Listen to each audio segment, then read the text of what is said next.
And we're back with another beautiful Beyond Parody to start the episode. Oh my God, it's been banger after banger. Yeah, look, the ad series took a break for a while, but now as we get even closer to this election, it is just ad series after ad series after ad series entry. And it's good. Yeah. It's good. Yeah. And this week is an ad from a couple of weeks ago. One of our patrons dropped it in our Discord, so that's how we saw this originally. But then I forgot to include it in the show the week that they dropped it in. So now we're getting to it here. And we had to get to it. We had to get to it. This is very important because last week, I think Gage mentioned wanting to see some Ted Cruz ads. I did. And this isn't an ad from Ted Cruz's campaign directly, but it's from a PAC, I believe, called like Strength and Courage PAC, some dumb shit. Oh, yeah. You know what I'm saying? I don't know if it's directly the Blood aligned. and Soil PAC?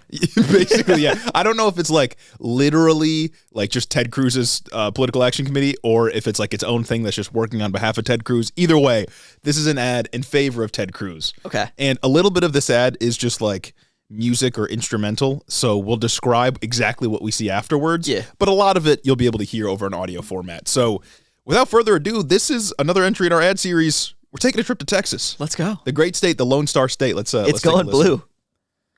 Keep your eye on the ball. Ready? Okay, that's okay. Concentrate. Texas girls are tough, You got this. Let's do it again. but they're facing a new opponent they can't beat by digging deeper. Colin Allred could have stopped men from competing in women's sports, but instead, he voted against our daughters. What kind of man does that? Truth and Courage PAC is responsible for the content of this advertising. Oh my God, and it's him.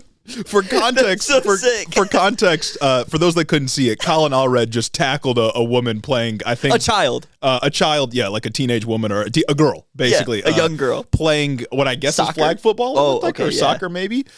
For context, Colin Allred was he played in the NFL. He played football in the NFL. And so this ad has him tackling a teenage girl during what I'm guessing is a high school with his jersey on. Yeah.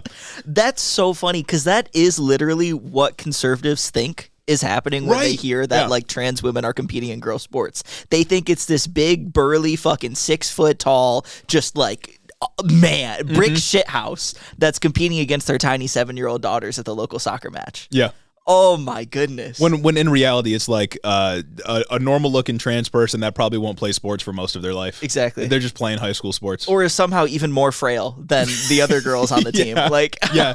And it's like, obviously, first off, it's disgusting because all they're doing is capitalizing on hatred of trans people. It's a gross ad, fundamentally. But also, it's like, does Ted Cruz and the people that want to get Ted Cruz elected again in Texas, do they really think that, like, trans people playing in school sports is such an important issue that they're running multiple ads about it? Because this ad was from a PAC, as I said, but Ted Cruz himself, his own campaign, also has ads about Colin Allred when he was in the House voting in favor of men and female sports, quote unquote. I know that's like the when you look at like I think like the polling, the only like trans issue that conservatives actually have on their side when it comes to like national averages is like trans women playing in sports. Is it that salient of an issue generally? I don't think so. Like that's the only thing they have. But one, trans issues fell off when it comes to national discourse. People aren't really talking about that anymore. Yeah. And two, like, is it worth that much to be spending like I don't know millions of dollars in ad spend? In Texas to try and get this to happen? Yeah, I don't really know what they're going for here. It feels like an unimportant issue. I'm sure they're hitting him on other issues as well, but like, why waste the time talking about this? Yeah, man. If Texas didn't have so many goddamn voter suppression laws, I was going to say Texas would be blue without the voter suppression. That's why this is kind of like crazier too, because it's like. Why are you hedging your bets on this one? Yeah, and because like Ken Paxton, we covered a few weeks ago, had his people raid, was it like a Latin voter registration group? Yeah, that was registering like people to vote. Didn't they get like 100,000 people off the voter rolls or some shit like that? Yeah, like it's crazy. There's much better things they're doing in Texas. Well, not better, but like worse, but better in their way. Yeah, man. This just it makes me think about the ads we've seen so far. Like obviously Texas not considered a swing state, but they're getting inundated with Senate ads because that's the big race this year. And Colin Allred's pulled ahead in some polling, but of course that's for the devil. We don't talk about that. God, wouldn't that be phenomenal? But I don't know if other listeners in swing states might have the same experience, but I feel like we've just been getting beaten with ads. Being in Michigan, dude. I think I mentioned it last week or 2 weeks ago. I'm so sick of it. I was fucking listening to shit today to try to prepare for the episode, and I was getting like, I in the shower because I'm working in the shower too. You know what I mean? Grind don't stop. Yeah, I'm trying to listen to my goddamn Majority Report video, and every 2 minutes it's another. I'm Kamala Harris. I'm so fucking tired, man. I hate it. I've been getting this one a lot where it's like it's all black and white to make it look scary, and it's like you can't trust any politician. None of them work for you, but especially Kamala Harris. Make sure she doesn't win. And it's like that one's like it's an attack ad, but that's purely just to suppress voter turnout. It's just no sauce, too. Yeah. Absolutely no sauce. It's not a Kamala's for they, them, Trump is for you. That one's gas. It's got if you're going to show me an ad, show me that one, I guess. But oh my goodness. Or again, I'll just be listening to YouTube and all of a sudden it's Trump wants to put in the national sales tax. And it's like, I agree. I get it. I know what's going on. And I agree with the premise of just like attaching his name to national sales tax as being a good thing. But like, I'm so tired. Yeah, Citizens United and its consequences. Exactly. That's exactly what this is. Yeah, I mean, Kamala Harris has raised like $1 billion, you know? Like Jesus Christ. She's set records. I mean, like I feel like every election season it's a new fundraising record, but I guess I can't fathom what it's like to not live in a swing state and get all these ads. I wonder what it's like in like Wyoming. Oh my God, or like yeah. Kansas, you know, just a state that's not that's not up for grabs. Yeah, just like a solid, just like red state. Like I bet their ads are great. Yeah, I bet they don't even have to deal with that. Politics bad. Yeah. But I bet you don't got to get annoyed while watching YouTube or TV. Silver linings, wins and losses. Exactly. You can just get the regular ads for like a shitty drop shipping product. Yeah. You don't have to hear, I'm Alyssa Slotkin and I also hate immigrants, just like Mike Rogers. I'm sick of those too. I need her to just win and shut up for 6 years. Exactly. Jesus Christ.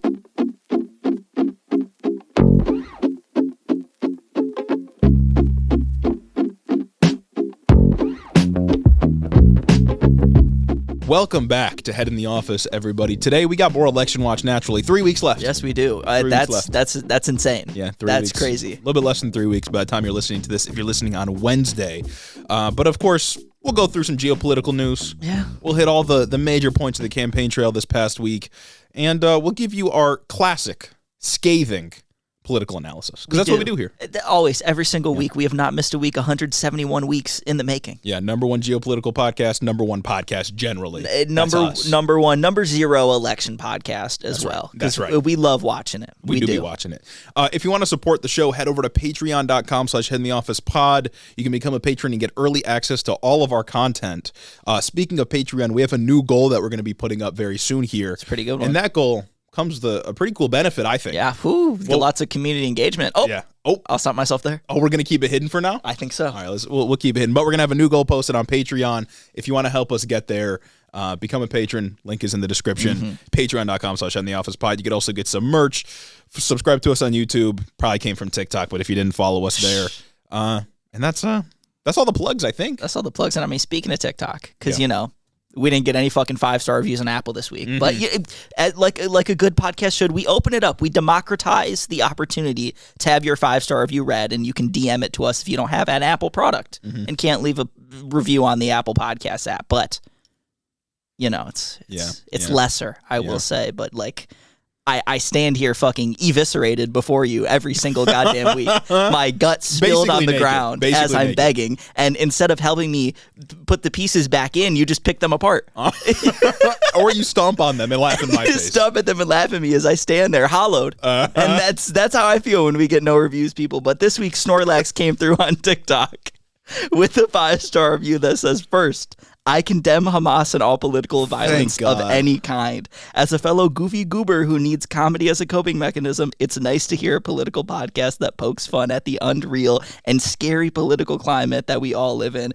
Rather, it's the delusional MAGA right that wants to vote for an idiot who believes nuking a hurricane is a great idea, or the cowardice liberals that would rather kneel with kente cloths and pass any legislation that would protect black people. You guys never miss the mark with making fun of them both. Even the fence-sitting centrists get made fun of. Well, you got to hit them. Yes, that's damn near more than the other ones. Yeah. Thank you guys for the number one geopolitical podcast. And as I shed my Wednesday weenie title and evolve into a Sunday supremacist, you guys rock. P.S. I remember a few episodes back, you guys said Netanyahu was from Philly. As a Philadelphian myself, I have to say that he is from, oh God, what is this? Shettenham and not Philly. We do not claim him. I just need to set the record straight. Thank you. No, didn't he go to the University of Pennsylvania? I thought he went to. I think so. To UPenn? I don't remember. He was here for like a couple years, like his youth, right? Yeah. Well, I think he came here when he was like 14. Either way, Pennsylvanian. Yeah. Average swing state voter. Yeah, exactly. Average person who controls the election. Yeah. So thank you for that review. And if you guys don't get us 5-star reviews for next week, who knows if we'll make it? Yeah. What am I supposed to do? Who knows 2 weeks in a row? That's never happened before. Other announcements. Postcards will be sent out very soon. Some of them already have been sent out, I believe. Right? Yeah. Some of them are already in the mail. They should be arriving expeditiously. If you are an international hit-o-head on the postcard program, that will be arriving probably a little bit later. Yeah, you know how it goes. Because, international shipping and all that. But they're on their way. Your October postcard is coming. Yes. I hope you enjoy it. Call it an October surprise. Getting into the news here, it's election watch time. We got 3 weeks. We're in the home stretch of this campaign here. And as always, we got to go play by play. And we got to see what our glorious, very distinct candidates are doing. Yes. Because there's lots of differences that every voter could point out if you ask them. Exactly. It's seared into the minds of every voter. They know what the exact differences are between the campaigns. And there's a lot of differences between the campaigns and the parties that the candidates themselves are attempting to highlight all the time. Yes, yeah. They are not drawing similarities, and they are highlighting how they both have different visions for the country on every single policy. Especially immigration in Israel. Yes. Very different policies there. Not similar whatsoever. Makes it very easy for voters to know exactly what the future of the country would look like, depending on who they vote for. Naturally, yes. Yeah. But that's the description if we lived in a perfect world. Of course, today we're going to be... I'm feeling frustrated with the Harris-Walz campaign. Yeah, it sucks, honestly. We'll get into a little bit later, but I feel like the excitement we had at the end of July when Biden dropped out, thank God, that has completely dissipated, I feel like. And it didn't have to. It didn't have. It could have been sustained. Yeah. But getting into the news here, we're going to start off with the Harris-Walz campaign, and then we'll talk about what Trump has been up to, specifically his stop to our state, to my city. That's right. Of Detroit. Yeah. I say that a little jokingly. I've only been there a year. But still, he was in Detroit. That's your city, though. Exactly. That's my city, too, in spirit. Precisely. Starting off with Kamala Harris, though, she will be participating in a CNN town hall on October 23rd in place of the debate that's supposed to happen. So that'll be an interesting thing. I think we're planning to do a Discord event for that. We'll do a Discord event for it. A calm little Discord event like last time. It was pretty fun. Yeah. We don't have exact details out just yet about that. It'll probably be... It will be much more low-key. I know Anderson Cooper is moderating it, so it could just end up being mid and a snooze fest. We could get something a bit more interesting. Who knows? Yeah. But we felt that because it's not a debate, it didn't deserve a live stream. Yeah. It's going to be mid. Yeah. It's going to be mid, and I'm so sad that there's no debate. I saw Fox News reached out to Trump for a debate, to Trump and Kamala Harris, and Trump declined the Fox News debate. So bro's scared naturally. He declined the Fox News debate? He declined the Fox News debate. Yeah, well, I knew he declined the CNN debate. Yeah, and naturally. He declined the 60 Minutes interview, too, which is that's just an easy gimme. Yeah, no, literally. So, he's kind of a coward there. But we will be doing a Discord event for that October 23rd. More details coming on that a little bit later. But Kamala Harris has been doing a sort of media blitz lately. I don't think Trump is doing a town hall with CNN. He already rejected the debate, obviously. Kamala Harris did the 60 Minutes interview, which Trump rejected. I watched portions of it. I thought it was pretty mid and straight up bad in some sections, the 60 Minutes on Israel. I didn't even know it was happening. I can't lie. Low-key, I did watch another interview she pulled up on this week was the Call Her Daddy podcast. Yeah. That was jarring in a way just because I wasn't... The episode opens up with, "What's up, daddy gang?" That's just not something I'm expecting out of me. Well, yeah, because I don't listen to that podcast. Exactly. I did tune in for it, though. I did, too, and I watched the first half, and it's just she kind of sucks in these one-on-one interviews. That's exactly what I was thinking. Yeah. That's exactly what I was thinking. I feel like Kamala Harris excelled on the debate stage. That was probably her brightest moment so far. Killed it up there. Other than the very beginning, before the DNC got their claws into her. And then in all the one-on-one moments, I feel like she's kind of boring. Yeah. And doesn't... I don't know if it's a lack of preparation. I don't know if she's just bad in these sort of non-conflict based interactions, but I just find her uninspiring to listen to. She even went on Stephen Colbert. Hard to seem boring on Stephen Colbert's show. Yeah. His show's designed to be funny. It's a sort of comedy set.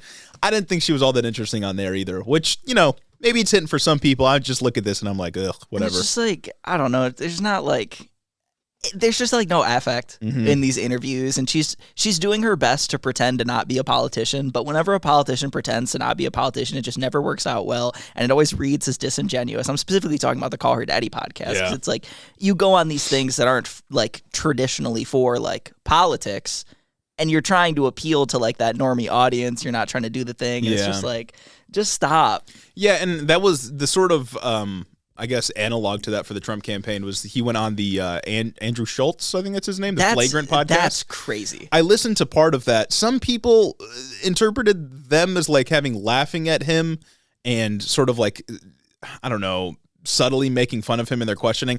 I felt like it was kind of just glazing. Yeah. And I don't have much respect. Same for the Call Me Daddy podcast or Call Her Daddy podcast. I don't have a ton of respect for people that interview presidential candidates but don't have hard-hitting questions for them. Thank you, because that was the thing with the Call Her Daddy interview, the Alex Cooper interview. Her name's Alex Cooper, right? I think so. Yeah. The Call Her Daddy interview. She started off with this little preference. It pissed me off. I'll say it. Oh, no. it? The preface she started out with where she's like, I'm not a political podcast. I don't want to appear that I'm like taking a side. That's the part that pissed me off. She's like, it sounded sarcastic, but it's also like, I know that Call Her Daddy is under Barstool, and I know Dave Portnoy, and I know how he leans politically, or it's still under Barstool, right? I have no idea. I know it was under Barstool for a while. I think it still is part of like that network. I know how Dave Portnoy leans. Yeah. And it's like she did the like apolitical kind of thing. She's like, I'd be happy to have Trump on too. It read kind of sarcastic. I don't think she's a Republican. I don't know. I don't pay attention to that side of the internet. But she also got into the thing like, well, I'm not a political podcast, so I don't really know like what to ask about the economy and stuff like that. And that's valid. Yeah. Like I respect like not knowing your boundaries, but like knowing that you don't know enough about a topic to engage with it on a meaningful level, especially with a presidential candidate. But then it's like, why are you having the presidential candidate on? Yeah, and that was the thing I said I respect about is like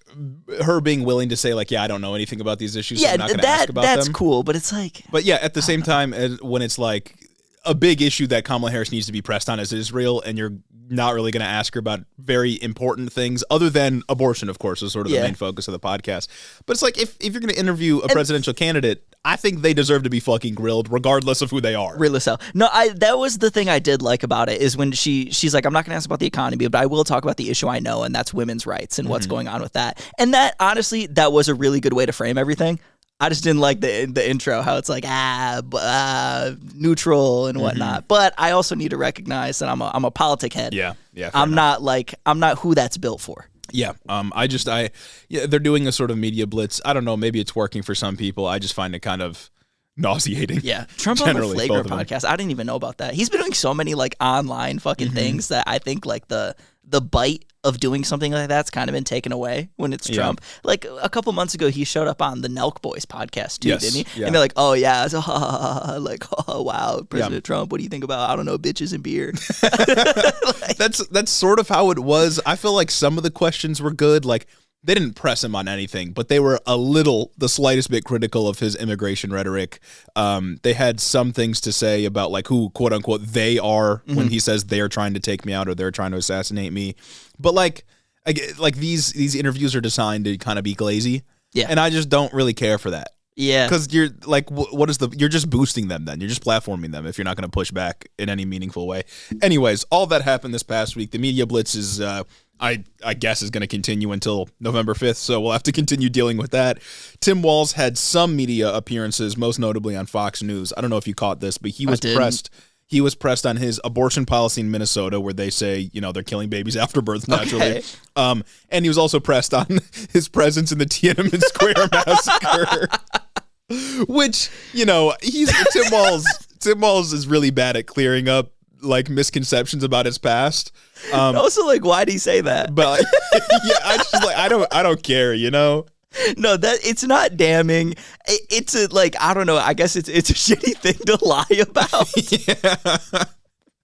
But I don't know. It's not like he wants to. It's not like he's out there saber rattling with China. It's not like he's like got like bad political positions. You know what I mean? Yeah. I don't understand. He did a pretty good job on the abortion issue though, because it is just a lie that of course there's no state where they're killing babies after birth. Yeah. And I thought he did a pretty good job clearing that up. And I think it's a little weird. I feel like he's been sanitized quite a bit recently, especially with, I don't know if you saw, he did some interview where he said that the Electoral College needs to go. Oh, really? And then the campaign walked those statements back, and then eventually Tim Walz said, my position is the campaign's position. Damn. But it's not, though. Well, it's not. And I feel like you can get away with saying, like, yeah, we disagree on some things, but, you know, our vision for the future is the same, whatever. But I just feel like Tim Walz was the TV guy. He got big because of the whole weird narrative that he started. Nancy Pelosi fucking fought in the trenches for him to be the VP, and he doesn't even need to do any of his notable things anymore. Exactly.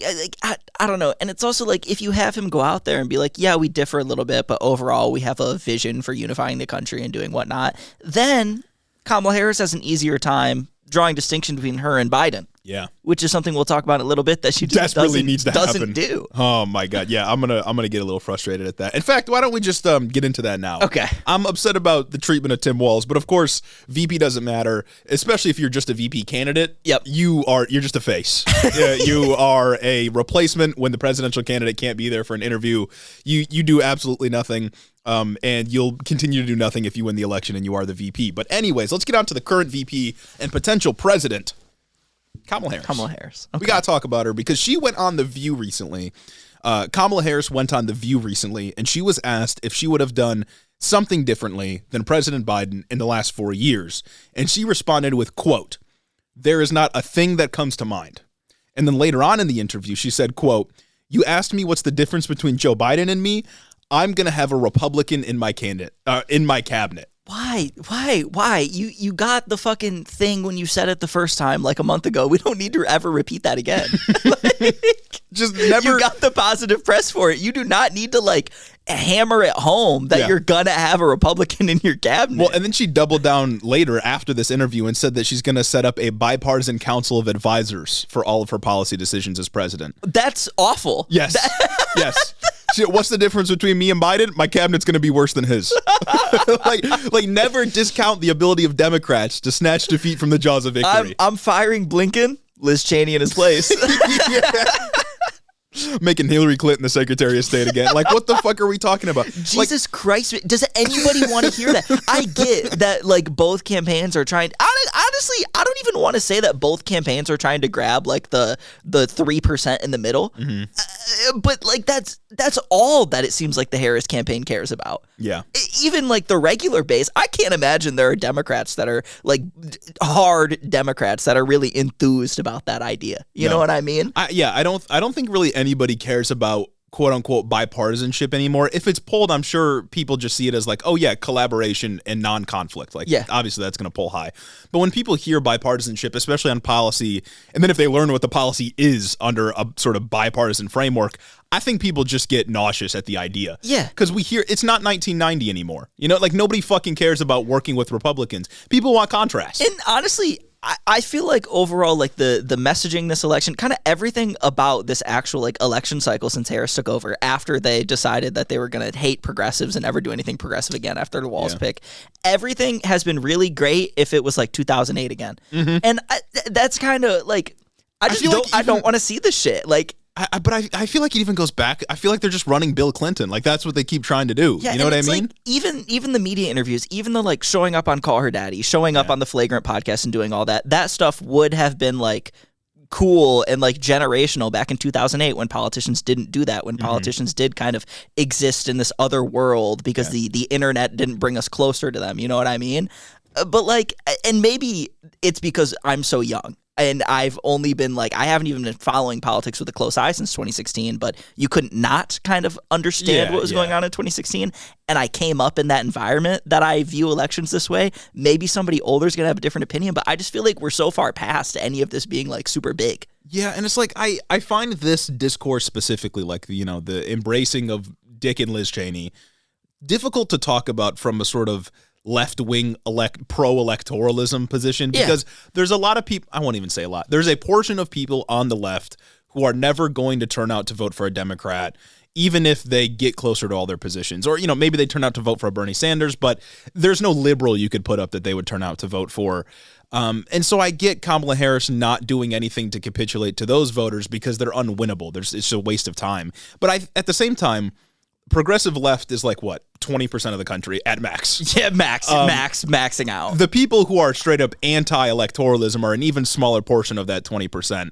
I think most people on the quote unquote progressive left will turn out to vote for her if she appeals to them. Yes. And those voters might be undecided, but they're not undecided in the sense that they might vote for Trump. They're undecided in if they're going to vote at all. And I think that's the fundamental misunderstanding here, is that the Harris campaign views undecided voters as centrists or moderates, right? People that are literally in between Democratic policy positions and Republican policy positions. When in reality, I think they're the median voter. I think they're a person with extremely inconsistent, sometimes directly contradicting perspectives on policy, and they're looking for somebody with good vibes. And I think at this point, bipartisanship fucking ruins the vibes because people want contrast. And when you say I'm going to be bipartisan, they look at someone like Kamala Harris, who they might vote for, and think, well, I mean, if it's all a wash, then why would I turn out to vote anyway? And it's like, speaking on bipartisanship kind of killing the vibes, it's Harris's specific brand of bipartisanship that I think is going a step too far for anybody to fuck with at all.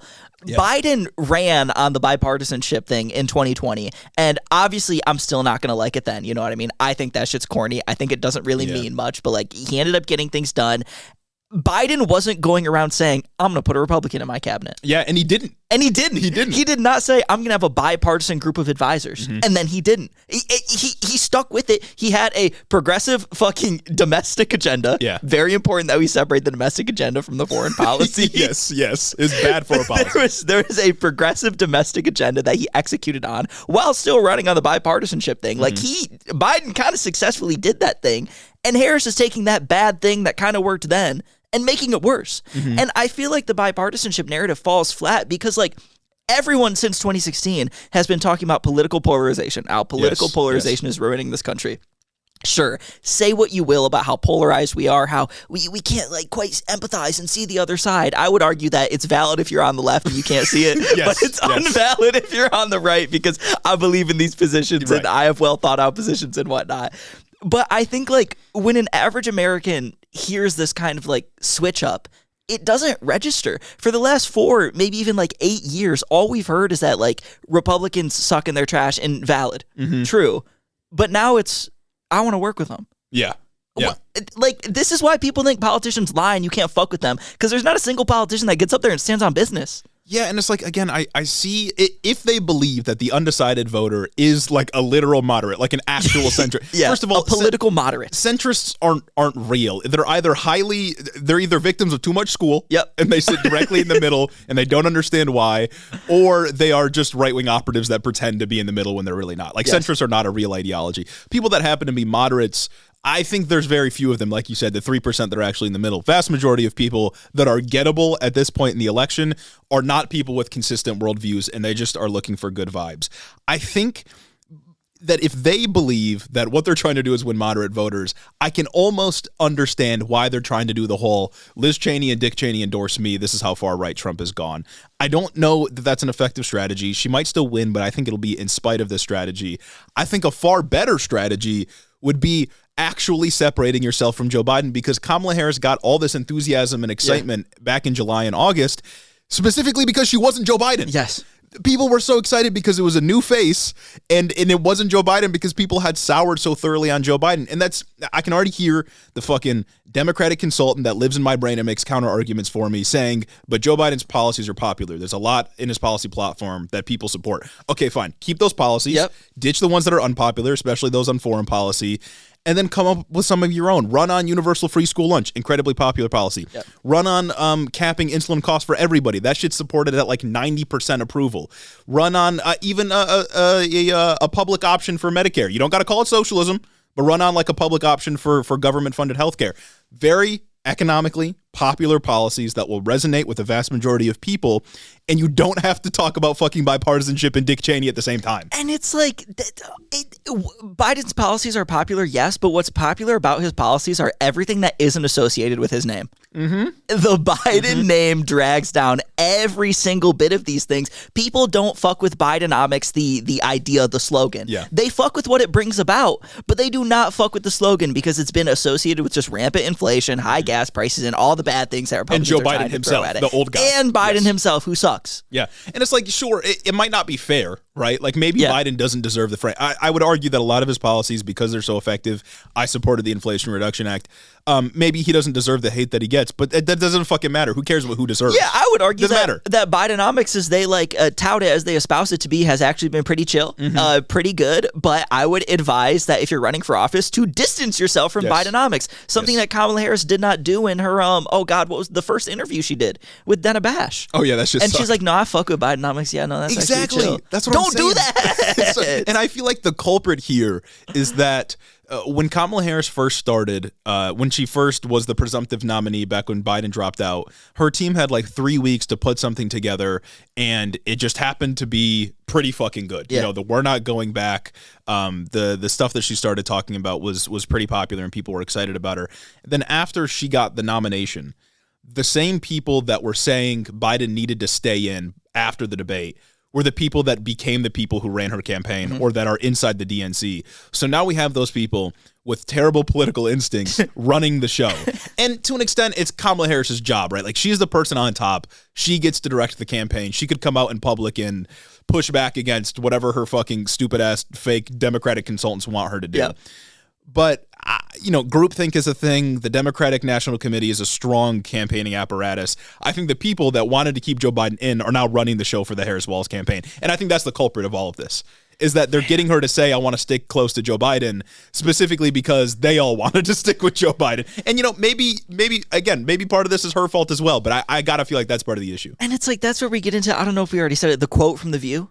Yes. When she was asked about whether or not she wants to separate herself from Joe Biden, she said no. Yeah. I love everything that we did. It's like, you can do that while also saying, but I have a different vision for things we should do, because her policy platform is different. Yeah. Her policy platform, what she's released of it, does have different ways to address issues. And there's some like good nuggets housing. in there. Yeah, exactly. I was gonna say, yeah. Like, Biden is not proposing that we build 3 million new units or some shit like that over the course of 4 years. Yeah. But she is. That's where you bring those things up. You say, no, I want to do things a little bit differently, and then you say what different things that you want to do. Because, as much as I hate to give, I don't even want to give conservatives credit here, but she really has not talked about policy that much. Yeah.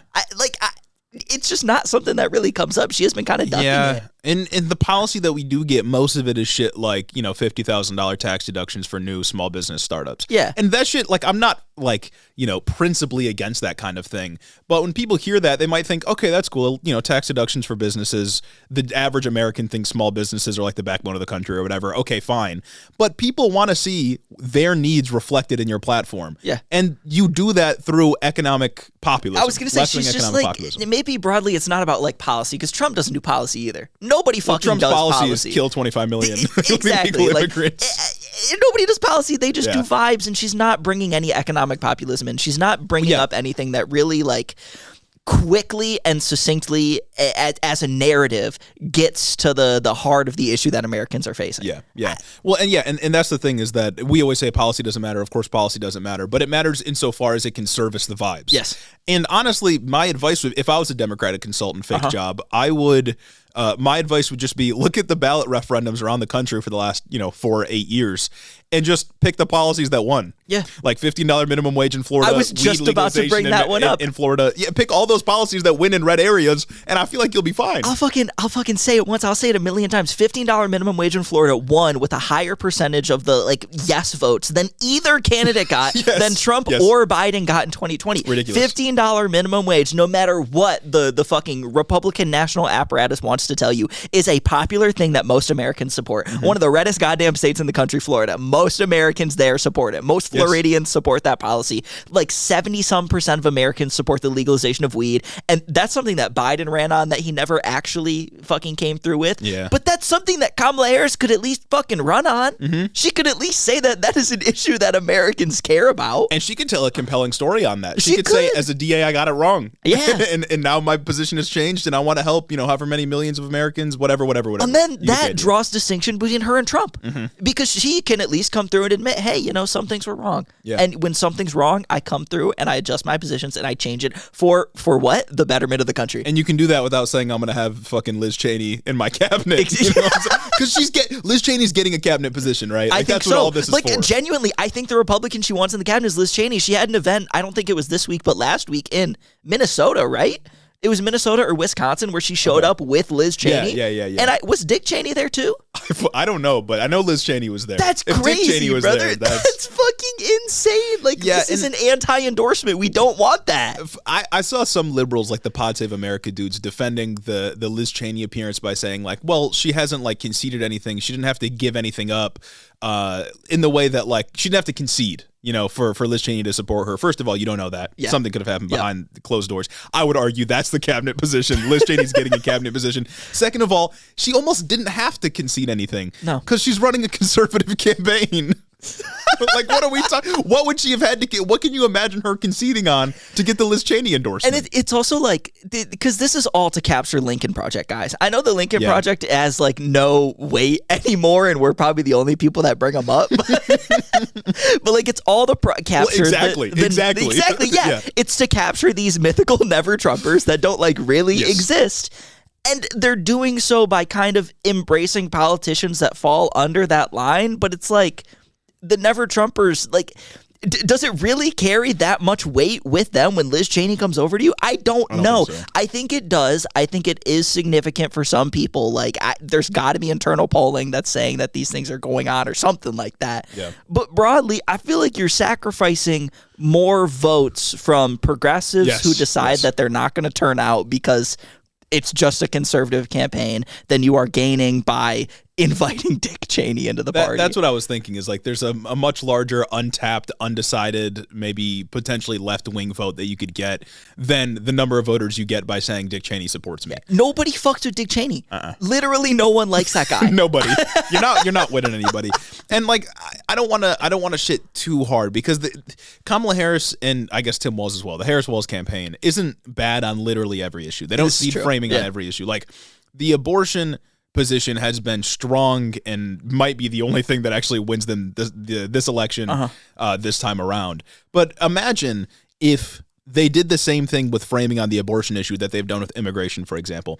Imagine if we weren't talking about bodily autonomy at all and we fought the abortion issue on the grounds of personhood purely. Yep. That's what they've done with immigration. Like, could you imagine if all we talked about was like, no, a fetus isn't a person, and that's how we defended the left-wing stance on abortion? That would be crazy. That's fundamentally what they've done with immigration. They've completely ceded the ground, and when you cede the framing, then obviously the position that seems stronger is going to win. Yeah. Because you're not offering an alternative narrative. You're trying to play on the away field. And that's exactly why we're in this position where we feel the need to just run a damn near fucking conservative campaign to appeal so much to conservatives, is because we let Republicans make the border the number one, number two issue in the fucking country. Yeah. That is insane. That should not, people in Michigan should not be concerned about the southern border. I'm sorry. People in Pennsylvania shouldn't care about any borders. Like, that's not where we should be. Yeah, and it's like Trump gets to get out there and just say 25 million illegal immigrants. First of all, I think the election started with 10 million. Yeah. And now we're up to 25 million. I don't know where these numbers are coming from. It's going to be 50 million by election night. And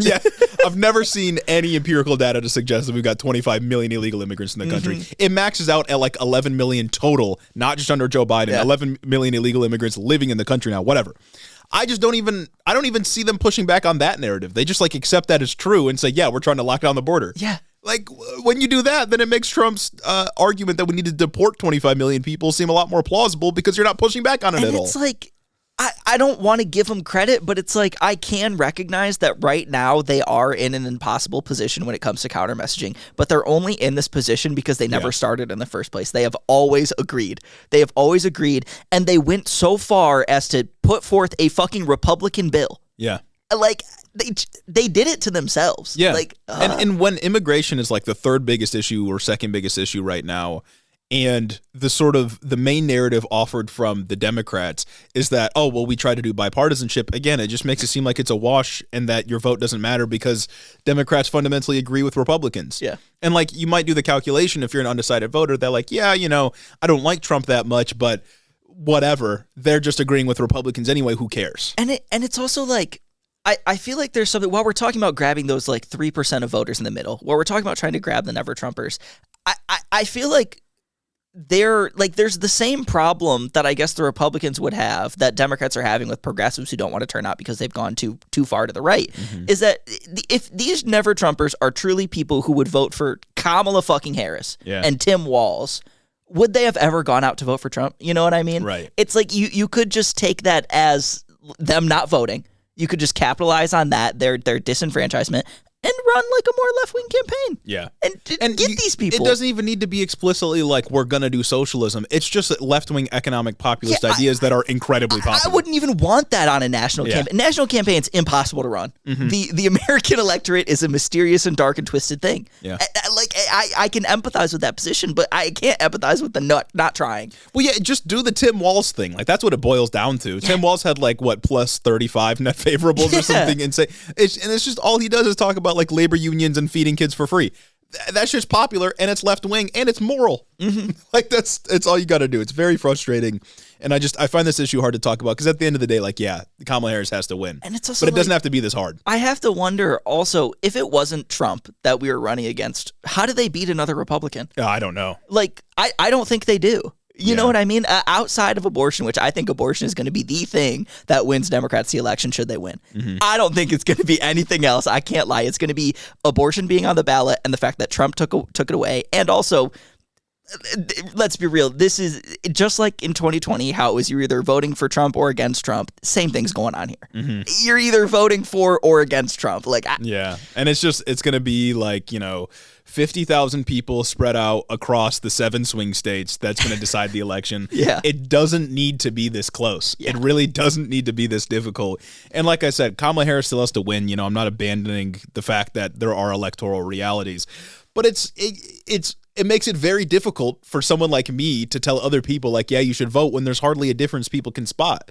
Like, I know what the difference is, having paid attention for the last 4 years, knowing what Kamala Harris would do, what the differences would be between her and Donald Trump. But to the average person viewing politics who's maybe just tuning into the election season, what are they supposed to do? What differences are they supposed to spot? And it's also like, to the American who cares the most about the southern border, to the American that lives in a swing state that is not a border state, that the border is their number 1 or number 2 issue, you're never going to get them. You are never going to get them because they are always going to support the candidate that is more extreme on the border. They are always going to support the candidate that they think is going to do the thing that will get done because Trump offers these solutions that would never actually work in reality that are damn near definitionally genocidal.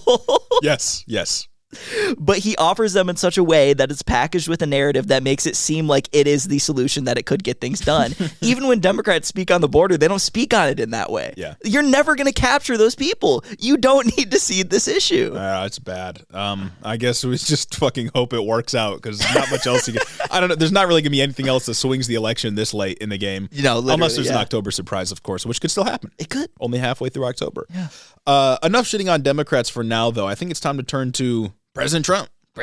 Trump was in Detroit, Michigan last week. Yes, he was. More specifically, downtown Detroit, only a couple miles away from me. To dox myself real quick. It was actually pretty crazy. He was speaking at the Detroit Economic Club in Detroit, Michigan. Corny-ass club. First of all, he was scheduled to speak for 30 minutes, spoke for an hour 45.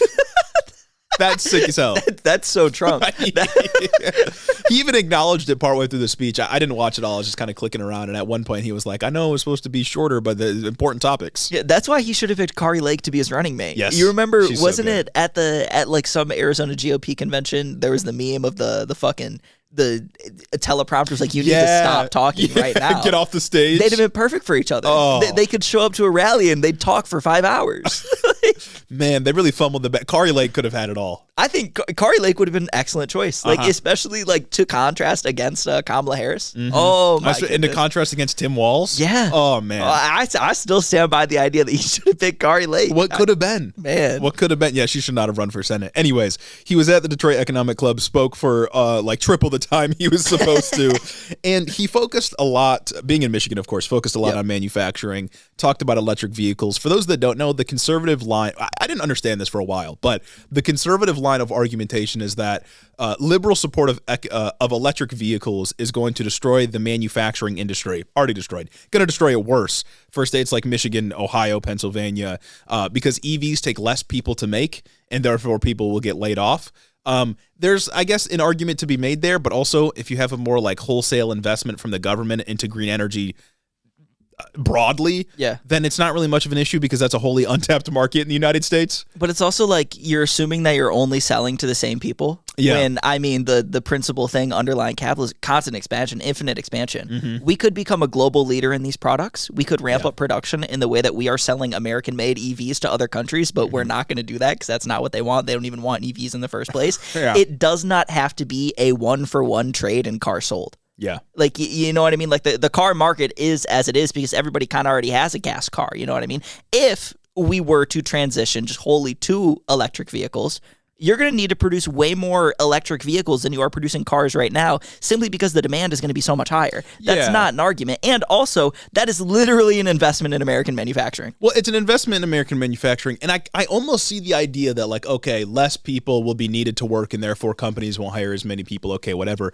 But the infrastructure needed to upgrade the entire country to accommodate for electric vehicles will require a fuck ton of manufacturing. And that's where the jobs are going to be found. Like, maybe you won't be working on a car, but you'll get another blue-collar manufacturing job that hopefully would pay more if there's government investment. So, like, I don't know. It's a dumb argument. Even the car plants, you're just going to need more people to build them because there will be a higher demand if we have a full switch to EVs. And if we could become a global leader in these things, which is what policy should have been focused on since the very beginning, is becoming a global leader in manufacturing green energy, green technology, so that we could export it out. That would have been perfect. And it's just like, it sort of reminds me of the arguments some like pro-capitalism people would make where it's like, okay, we need to focus on public transport infrastructure, international railroads and stuff, which would, you know, ideally decrease demand on car travel, which would mean less people are buying cars, maybe less people are working in the car industry, and people are like, oh, well, then you're going to take manufacturing jobs away from American workers. And it's like, okay, well, like, this stuff is good for the country. No, literally, I don't know what to say. Like, I'm all for a federal jobs program to employ everybody. And like, the other thing about that is, like, okay, if you can never make adjustments, make technological advancements to an industry because it would take jobs away in the short term, one, that argument has been around for literally forever. No progress unless it makes someone profit. New jobs have always cropped up to replace old jobs. They're not in the same industry. They may be wildly different, but job growth has continued. More people have been able to get employment as fucking door knockers became obsolete because people got alarm clocks. You know what I mean? Technological advancements have always happened. They've always taken away jobs in the short term, and the economy has always recovered. It's always bounced back.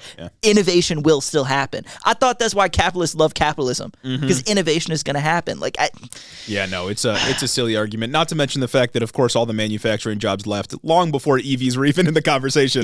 And that all happened because of deregulation specifically. But, you know, that's beside the point. We wouldn't have to worry about people not having jobs because some investment came around to make the country better if, you know, I don't know, people had the things they needed to survive. If we had broad social safety nets, unemployment or layoffs wouldn't really be that big of a threat. That's the broader kind of issue here is you're necessitating this idea that we cannot advance at all because then these people would be out of jobs. You don't care about if these people are out of jobs. You only care about, like, the narrative you can spin when that happens so you can stay in power. If you actually cared, you would support safety nets.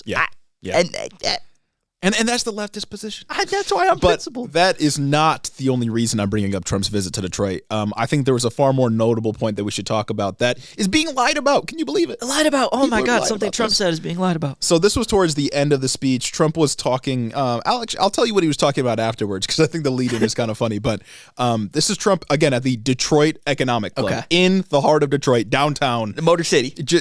Motor City, maybe a mile and a half, 2 miles away from Jared Goff himself. Oh, my God, right by Ford Field. So let's take a listen to Trump again in Detroit. The whole country is going to be like, you want to know the truth? It'll be like Detroit. Our whole country will end up being like Detroit if she's your president. Come on. You're going to have a mess on your hands. She destroyed San Francisco. She destroyed, along with Newsom, California. And we're not going to let her do that to this country. We're not going to let it happen. We're not going to let her make the country like this city that you live in. My God. I can't emphasize enough. He's shitting on Detroit in Detroit. Yeah. He's on a campaign stop in Detroit. In a swing state. And he's talking about how bad Detroit is. These are voters you need. Yes. Like, oh my God, that is so, like, it's so bad. And it's also, Detroit is literally on the come up. Yeah, Detroit's on the come up. Last year, didn't they have their lowest crime rate in like forever? 57 years, yep. Yeah, Detroit, they had bankruptcy like, 10 years ago? Lions in the NFC Championship. Detroit went from bankrupt like a decade ago or some shit like that to Lions in the NFC Championship, Lions in the Super Bowl this year, and low crime. It's like genuinely on the up. Yeah, and Detroit's population just grew for the last time since like 1955 or something like that. Yeah, like shit's popping. Yeah, no, exactly. It's crazy that he's in Detroit shitting on Detroit. And there's been some people talking about, no, Trump was just talking about the EV mandate. He's saying the EV mandate, the electric vehicle mandate, will pull jobs away from Detroit, so the whole country is going to lose jobs. Before this clip, he was talking about NATO. Damn. He was talking about how he was frustrated that European countries don't pay more into NATO. He was not talking about EVs. We never should have Finlandized NATO. We Yes. never should have done it. That's insane. That doesn't even that's such a reach that wouldn't even make sense. He said it's going to make it like Detroit. Detroit is not some beacon for EVs. No, it's literally silly. the home of the big three automakers, brother. This is not. Yeah. And of course, there's two major issues, right? Electric vehicle mandate didn't happen and won't happen. And like I said, he's talking about NATO, and then he went on that rant about San Francisco. And Kamala Harris destroying San Francisco. These old presidents, they can't keep NATO out of their mouths. They can't not talk about NATO. They need to talk about NATO. They do. And it's like the thing he's trying to do here very clearly is capitalize on the stigma of cities generally, but Detroit in this example, to scare white suburban voters. Oh, absolutely. That's all it is. It's just big city scary. Don't go to the big city because lots of crime and black people. Well, he's talking to people who drove in from fucking Auburn Hills. You know what I mean? Yeah, people who are usually not in the city. And it's just like, come on, like he's in downtown Detroit. Yeah. Well, that's for the Novi voter. Yeah, fair enough. But I think that wraps up our talk on the campaigns this week. It does. Tough out here. It's really tough out here. Man. Everyone knows 2024. It's an election year, right? You know what else is an immutable fact? Wednesday weenies always lose to the weekly news cycle. You're always behind. This is even more undeniable in 2024. These primary Iowa caucus happening on a Monday. Super Tuesday, that's in the name. Yep. Wednesday weenie, again in the name. If you want to get ahead of the news cycle, you need to head on over to patreon.com/headintheofficepod. Listen, if you want the news when it happens rather than after it happens, consider becoming a patron. It's a good way to support the show, and it's a good way to stay up to date on everything this year as we deal with this tumultuous election season together. Wear that Head in the Office patron badge on your sleeve. You can run around always. I'm a patron in the office. I get the news when it happens. Back to the episode. Yeah. Man, that's ridiculous. But we are the number one geopolitical podcast. It's true. And that means we got to talk about some updates in the Middle East this week. Okay. It's not going great. Ceasefire is just completely just off the table. Well, why would we cease fire? They're terrorists. Nobody has given a shit about that, as we've learned since October 7th of 2023. Yeah. Nobody is certainly caring about it after October 7th, 2024. And things just continue to expand and get worse. Israel's continuing their, quote, limited operations into southern Lebanon, as well as their just siege of Jabalia in northern Gaza. They're literally sieging a refugee camp right now. We covered it last week. They set up a complete blockade around it. Yeah. No supplies, no aid has gotten in since September 30th. I read off that quote from CNN from someone who lives there that was saying, why would we leave our home? It's too dangerous to leave. We're too scared to leave. We'll just be labeled Hamas if we leave. Yeah. And that's kind of what's going on. 300 people have been killed within the region right now. Yeah. I highly doubt that those are all terrorists. There was an evacuation order, yes, but the people that live there are saying, why would we flee from this refugee camp that we've already been displaced into to go to somewhere you've described as safe that has still been bombed despite being described as safe? Yeah, exactly. Fucking war crimes. Yeah. People, the overall attitude there, as CNN has reported on themselves, the fucking communist news network, has been, we'll just die here. It's abysmal. I don't understand. It's abysmal, and yet the U.S. continues to support it. No ceasefires on the table. That's what's happening in Gaza. It's still horrible. Northern Gaza's ugh. I feel like Gaza's been kind of glossed over as Israel has been doing crazy shit in Lebanon too. Yeah. Like shit in Gaza is still very bad as it has been for a very long time, but especially the last year. And I mean, in Northern Gaza, it's literally getting worse. They are literally sieging a refugee camp. Like it's the fucking medieval times. Like I can't wrap my head around that. There's a plan that either the AP or CNN reported on that was proposed to the Israeli cabinet. It's been circulated around. We don't have specifics on how much it's been considered because it's supposed to be like a closed doors thing. Yeah. We just got it based on like leaks and whatnot. That was touted by some former IDF generals that says we should starve the area. We should siege them. Oh, yeah. We should continue to not let any food in. And anyone who is staying within the refugee camp, we're going to designate it as a military zone. They're going to be considered an enemy combatant. Anybody who's there. And I think using starvation as a weapon of war is one of the allegations in the ICJ case against Israel with South Africa. So it's like... we're that's not going to be adjudicated for years. Well, it won't be adjudicated for years, maybe not ever, because Israel's not going to show up to trial. And the only nation that could force them to is the United States, and we're not going to do that. Yeah, and so it's like that is just a plan that is reportedly maybe being considered, maybe not being considered, but I think we can tell by what is actively going on in northern Gaza that they're kind of already doing that. Mm-hmm. That's what's happening there. Gaza is still very bad, but I do want to talk about Lebanon. Yeah, and we can get to Lebanon in a second, but I do got to give props to the 60 Minutes interviewer who, first of all, you lose 60 Minutes in the U.S.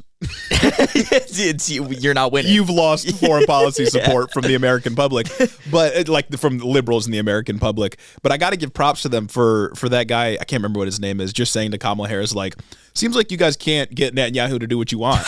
Like, what's going on there? And she couldn't give him a real fucking answer. All she basically said was like, oh, there's been positive developments. Where? There has not been a single positive development. Yeah. In fact, whenever a news story comes out about somebody from the Department of State or the fucking DOD reacting to what is actively going on these last 2 weeks, it has been they're running around like a chicken with their fucking head cut off, and they don't know what to do as they're trying to rein in Netanyahu. But it's clearly not working. Yeah. There has not been one instance other than the brief ceasefire last November where we've been able to rein in Netanyahu and what the IDF is doing. It's been a year since we've been able to have any sway with that guy. Why would we think it would change as he continues to entrench himself in this war? Yeah. In these multiple wars. It's so goddamn frustrating. Like, again, election does not need to be this hard, but especially when it comes to Israel, it's like, okay, I'm critical of empire, right? Yep. Hegemony, hell of a thing, especially under conditions of global capitalism. But look, if we're going to be the hegemon, let's be the goddamn hegemon and stop acting so meek when it's like any other country, if they were doing shit we didn't like, we would put a stop to it. Yes. Maybe even covertly. But when it's Israel, we're like, oh, well, they're a sovereign country. We can't tell them what to do. Bitch, yes, we can. We literally give them the things to do what they want to do. Oh, my God. We are literally, an article came out like 3 hours before we started recording. We are sending 100 troops to Israel to operate a new missile defense system. And I'm not going to sit here and say that we shouldn't, sure, I'm not going to stake any of this on the idea that we shouldn't, I guess, continue funding the Iron Dome. Rockets are being launched by Hezbollah, however you put it, whatever. I'm not going to split hairs over the idea that we're giving them money strictly for defense. Yeah. That's fine. It's the offense that I care about. But still, we are funding the offense in such a way where it is necessitating that we have to ramp up our funding of the defense and commitment of our own troops to their defense because we can't get them to stop doing the things that we claim are red lines. Yeah, it's like all the bombing runs they're doing in Lebanon, which I'm sure we'll talk about, and elsewhere, is like those are being done with American planes. Yeah. Like that's us. Like, sure, maybe we sold them to them. Maybe we just gave them. I don't exactly know. But either way, it's our shit. Mm-hmm. Why do we allow this to happen? And it's like the only reason why we need to fund their defense is because we are letting them continue with the offense. Like we're making our own bill bigger here. Yep. It's just like how last year I criticized some things about plans for aid in Gaza because we're funding the genocide and the aid for the genocide. It's a waste of money, yeah. What are we doing here? We could not be given any money to this and everybody would literally be happier. God damn, man. It's just bad policy overall. But Jesus Christ, continuing with Lebanon, before we go into this, I'll just start it off by saying that the same things are just going on. 21 more, just as Israel moves forward with their invasion, they've continued to issue evacuation orders to numerous villages in the country's south, and it continues to get in scuffles with Hezbollah. A lot of stuff going on, a lot of just what is unfortunately regular casualties, Hezbollah civilian, even some IDF soldiers being injured. You know what I mean? Yeah. But it's like there's another kind of thing that happened this week that's like even just more like kind of just like worse that I want to focus on. And what's notable is that casualties have moved beyond Hezbollah targets. They've moved even beyond Lebanese civilians, even though clearly U.S. State Department and nowhere else fucking cares about what's happening to Lebanese civilians. And as CNN reports, according to an IDF spokesperson, on Friday, 2 United Nations peacekeepers were, quote, inadvertently hurt during IDF combat against Hezbollah in southern Lebanon. The IDF is doing combat around United Nations interim forces in Lebanon outposts. Literally UN peacekeeping outposts, right?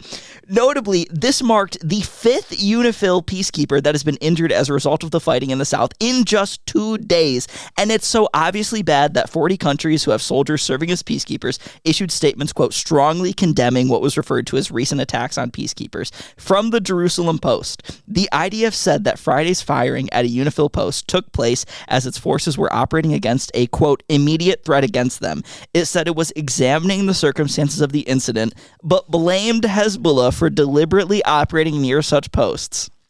But I was gonna make a joke there, like, oh, they're saying that Hezbollah is using the UN as human shields. I was gonna make that joke, but it's not a joke. Netanyahu released a statement on Sunday saying this, and I'm just gonna read you this full excerpt from CNN. This is his statement, quote, I want to address the UN Secretary General directly from here. It's time for you to remove UNIFIL from Hezbollah strongholds and combat zones, Netanyahu said in a video statement Sunday. The Israel Prime Minister went on to say the IDF has asked UNIFIL to redeploy multiple times, but said those requests had been refused. Netanyahu claimed the peacekeepers' presence was, quote, aimed at providing a human shield for Hezbollah. What? Quote, your refusal to evacuate UNIFIL soldiers makes them hostages of Hezbollah. This endangers both them and the lives of our soldiers. The Israeli Prime Minister also said he regretted that some UN peacekeepers had been injured. Quote, we regret the harm to UNIFIL soldiers and are doing everything we can to prevent such harm, but the simple and necessary way to ensure this is to remove them from the danger zone. It should be done right now, immediately. Brother, you are not the leader of the UN Security Council. You cannot order the UN to take out peacekeepers because you want to invade a sovereign nation. And then you can't allege that the UN is shielding Hezbollah.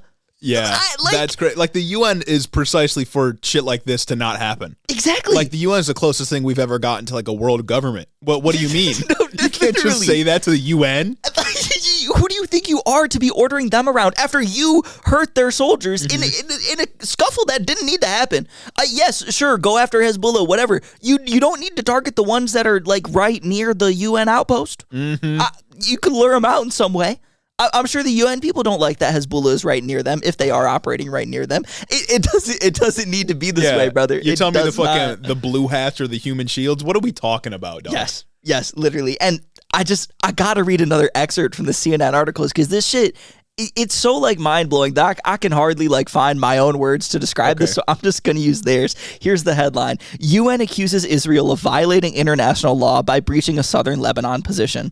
UN peacekeepers in Lebanon said Sunday the IDF breached one of its positions in southern Lebanon in violation of international law. By position, they mean outpost, a UN outpost in southern Lebanon. At around 4:30 a.m., while peacekeepers were in shelters, 2 IDF Merkava tanks destroyed the position's main gate and forcibly entered the position. They requested multiple times that the base turn out its lights, the UN interim force in Lebanon said in a statement on Sunday. The tank left about 45 minutes after UNIFIL protested through our liaison mechanism, saying that the IDF presence was putting peacekeepers in danger. UNIFIL said the IDF's actions are, quote, a flagrant violation of international law and Security Council Resolution 1701 from 2006, adding that it has requested requested an explanation from the Israeli military over what it called shocking violations. In addition to this position being breached, UNIFIL also said 15 of its soldiers are receiving treatment after another incident in the same area. At around 6:40 a.m., peacekeepers at the same position reported the firing of several rounds 100 meters north, which emitted smoke. Despite putting on protective masks, 15 peacekeepers suffered effects, including skin irritation and GI reactions after the smoke entered the camp, the statement read. Lastly, UNIFIL said the IDF had stopped what it said was a critical logistical movement near Mises El Jabal, denying its passage. Dog, you can't just do whatever.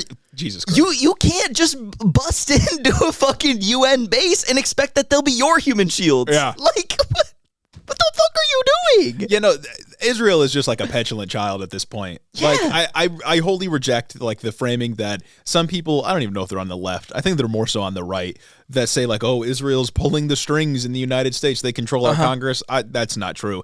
I think Israel's just a petulant child, and the United States is a parent that won't do anything about it. That's absolutely what it is. It's none of the fucking anti-Semitic claims. Even there's even been like anti-Semitic claims cropping up on the left when it comes to fucking AIPAC. I don't fuck with AIPAC. I think they fund bad things, but I think that's just because they have bad opinions. But there's been a lot of rhetoric, especially when, what was it, the Jabal Moment race? Yeah. Where it's like, yeah, AIPAC is really pulling the strings behind everything going on. I'm going to steer away from that. Yeah. I think that Israel just represents such a strong interest for the United States. They really want their largest aircraft carrier in the Middle East to remain theirs. Yeah. And that's why we're continuing to let things happen. But it's like at this point, Israel's a pariah, and they're making us one too. The UK, France, Germany, and a bunch of other nations signed on to that letter that was like, dog, you can't do this. Do whatever you want to Lebanese civilians, but you can't do this to UN peacekeepers. Yeah, and they're making it just like worse for U.S. foreign policy generally. You know what I mean? Like we were getting somewhere with normalizing relations with Iran with the JCPOA under Barack Obama, but Trump did away with that. Okay, fine, blame Republicans. It's their fault. And now this is happening. It pushes us even further from any normalization with Iran. And now Iran made a statement saying that they have no red lines when it comes to defending their interests. Yeah. What the fuck does that mean, brother? Well, it's like, that's bad. I condemn that. I do condemn that. I fuck with red lines. But we don't fund them, and they're gonna do something crazy probably, or make things worse, continue to escalate because we won't draw Israel back. Yeah, my advocacy can do nothing to whatever the fuck people in Iran want to happen. You know what I mean? But my advocacy can at least do something, maybe be a drop in the bucket to get America to stop doing bad things, because that's where I live, and that's where I have power with my vote. Yeah. Like, Not on this issue, though. Not on this issue at all, but kind of. Oh, man. I really hope the inklings from Harris that we've gotten of her being a little bit harsher on Netanyahu are real. You know what I mean? I'm really hoping. Very few, but I'm hoping. I'm hoping. If she could switch up so hard from just like, I don't know, coming out the gate with a real progressive campaign to turning into just the most centrist, center-right campaign ever, maybe she can pivot really hard from the center-right campaign to a January 21st or whenever her inauguration is, to being like, yeah, guys. She is a flip-flopper. Known flip-flopper. So there's hope. I'm not going to discount her ability to flip-flop when she gets in office. Yeah, maybe it could happen. Maybe once she sits down behind the Resolute desk, she'll call up Netanyahu and be like, we're going to nuke Tel Aviv unless you stop. And then maybe shit will change. Maybe shit will happen. Maybe shit will change. And I condemn nuking Tel Aviv. I do condemn that. Well, look, if we're in the spirit of condemning things and no red lines, then maybe she'll make something happen. Exactly. It seems like nobody has a red line anywhere. Yeah. But the UN peacekeeper thing was so bad that even Biden said, guys, you gotta stop. Well, although Biden's been saying dumb shit all the time. I don't think it means anything, because like there's this other thing. It's like U.S. Secretary of Defense Lloyd Austin on Saturday said he had deep concern regarding reports of Israeli forces firing on UN peacekeepers in Lebanon. During a conversation with Israeli Defense Minister Yoav Gallant, according to the Pentagon, Austin, quote, strongly emphasized the importance of ensuring the safety and security of UNIFIL forces and urged Israel to pivot from military operations in Lebanon to a diplomatic pathway as soon as feasible, the readout said. But it's like, after hearing the Matthew Miller press conference last week, I don't trust that anybody wants a diplomatic pathway. Matthew Miller said that they never wanted diplomacy with Hamas. What does a diplomatic pathway look like when we're fighting Hezbollah? Yeah. Like, especially because Hezbollah was like created to oppose Israel. Exactly. Like they are a creation of the previous occupation of Lebanon. And it's also just like, Israel's stated goals are the elimination of Hamas and Hezbollah. Yeah. And they have literally stopped.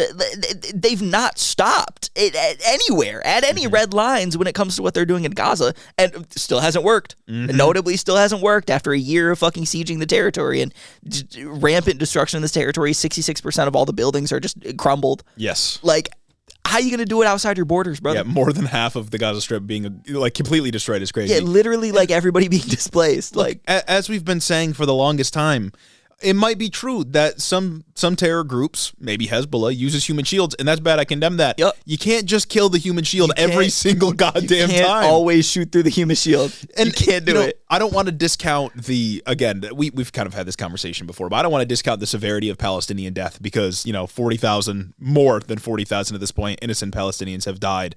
But like they're UN troops. You definitely can't shoot through them. Yeah.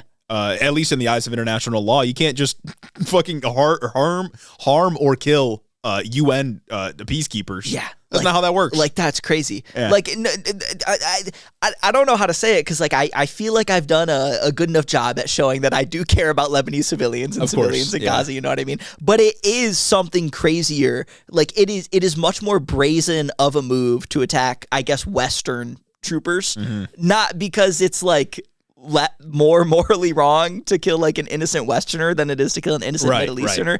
But I guess in the eyes of Western countries, it is. It should be at least. Well, I don't know if it should be. It's weird because it's like Joe Biden, Democrats, Republicans too. They claim to care about these institutions and U.S. presence on the global stage and the power of the UN and groups that we support and stuff like that. But then if our own proxy state is abusing those institutions and its rules, you would think they would care. Yeah. At least according to their own ideology. It's a tall order to get them to care about Palestinians. I get that. I think that's wrong, but whatever. You would think they'd care about the blue hats. Yeah. And I don't think they do. Which is just crazy because it signifies that they are really just not stopping at anything. Like, what do you mean you're shooting tanks at the doors of the fucking UN outpost, brother? What the fuck? What? Why? What could that be for?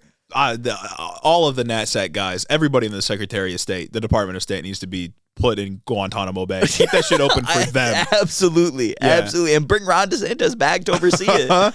Not to extract information, but just because they deserve it. Exactly. Oh my God. They are terrible, especially with that Matthew Miller clip from last week. That Matthew Miller clip was like, God, I hate him. I don't want to say it was like eye-opening, but it was clarifying. Yeah. Like, I already had my eyes open to what was going on, but it very much like, okay, yeah. Nobody ever gave a shit. They're so terrible. Oh my God. Yeah, it is. I Yeah, can't believe it kind of sucks. Everything going on right now kind of sucks. I can't lie. Yeah. The election kind of sucks. This kind of sucks.